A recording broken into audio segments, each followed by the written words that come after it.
Maglalakas loob, hindi. Sino maglalakas loob na gumamit? May bibili niyan. Baka Pilipino pa eh. Sino kaya?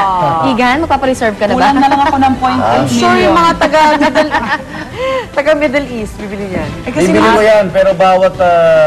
Makatakot namang gamitin yan. Mas maganda yung likod o yung plain lang na puso. Bibigay pero bawat bilog, bibigay ko sa inyo. Kasi naman sa Dubai, parang halos lahat. Mayayaman. Galing sa ginto, diamonds. So, ordinaryo na lang yan sa kanila. Pagsisilaw ko lang yan eh. Kahit bigyan lang nila sa amin dito isang ganun, no? Isang buwan. Ito, isang ganun lang. At sa Rio de Janeiro, Brazil naman, bago ang Granding Carnival Parade, mga asong naka-costume muna ang bumida sa kanilang bersyon ng parada. Con todo bis na makukulay na costume sa mga aso, may nag-ala superhero gaya ni Superman at Wonder Woman. At gaya naman sa Carnival Parade, meron ding higanteng float ng aso. Taunan nang sinasagawa sa Rio ang Blocao Dog Parade bilang paunang silip sa mas magarbong Carnival Parade. Wala nakabikini? Wala eh. Sa Carnival, di ba nakabikini sa topless Ako pa? magpapakuha ko hubad pag napatunayang labag yan sa karapatan nila. Alright, sa mga mahilig naman dyan sa party at medyo nakakainom, that's not me, at kailangan pa magmaneho, baka ito na ang gadget para sa inyo. Isa itong sensor sa manibela na makakadetect kung lasing ka na. Bagamat di ka nito matutulungan mag-drive, pipigilan ka namang itong magmaneho kung talagang lasing ka na. Bigla kasi nitong hihinto ang sasakyan kapag na-trace ang mataas na alcohol level sa iyong hininga. Sa ganitong paraan, makakaiwas ka sa aksidente na bunga ng drunk driving.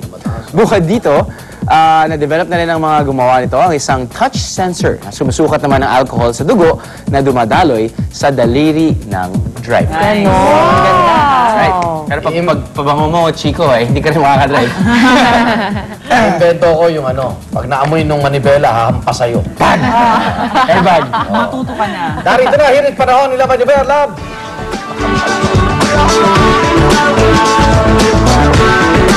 Maraming salamat, Igan! Nako, eto, medyo magkakaroon pa rin tayo ng LPA or low pressure area. Yan po ay nasa 245 kilometers po ng Puerto Princesa sa Palawan.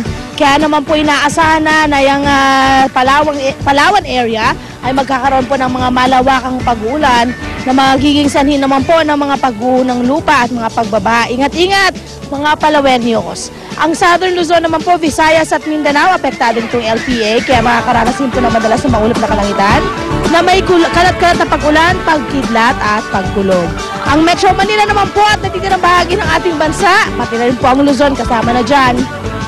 Magkakaroon ng bahagya hanggang sa kung minsan ay maulap na kalangitan na may pulo-pulong pag-ulan, pagkidlat o pagkulog. Ating mong sunrise, 6:13 ng umaga at ang ating mong sunset ay 6:04 ng gabi. Narito naman po ang mga temperature and weather conditions sa iba pang bahagi ng Pilipinas. Tandaan niyo po mga kapuso, sa kahit ano pamang hamon ng panahon, manatiling alerto at mahinahon.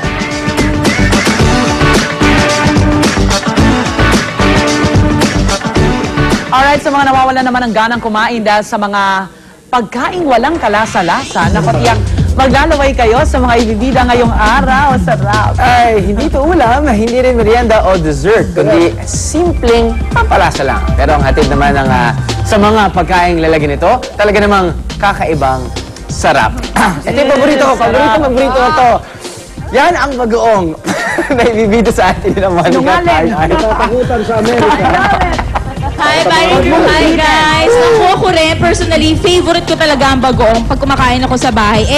Any time of the day, basta may bagoong, ay, nako, nakalimutan ko yung diet ko. And I'm sure marami tayong mga kapuso dyan na natatakam na rin by the mere sight nito dahil sino ba naman ang hindi matatakam sa paboritong sausawan nga natin mga Pinoy, ang bagoong. Ang sarap naman ito. Ay, good morning muna. Ang sarap naman ito, Monica. Alam mo ba, ang bagoong ay ginawa pang sausawan noong 1900s ng mga Pilipino.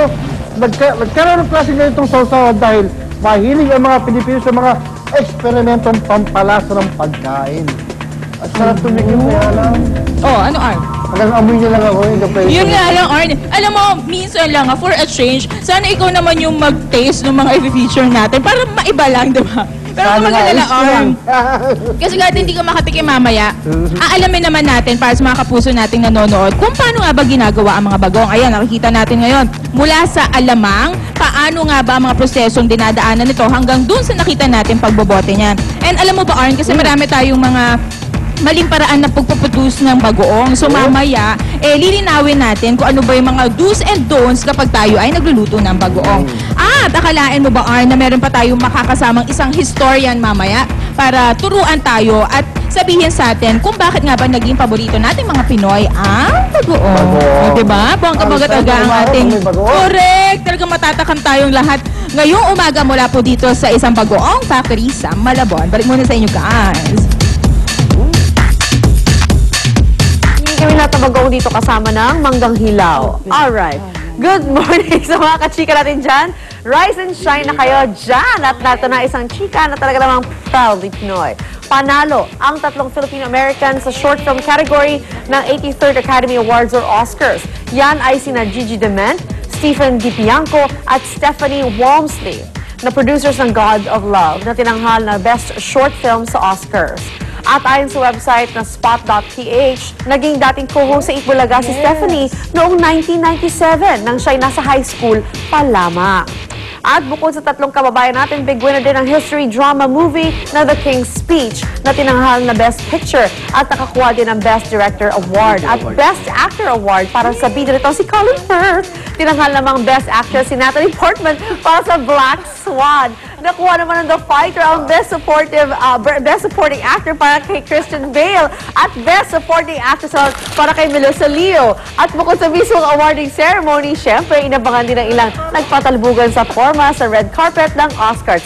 Panalo ang mga na-bet ko. Yay! Colin Firth is the best. So, anong pakialam ko?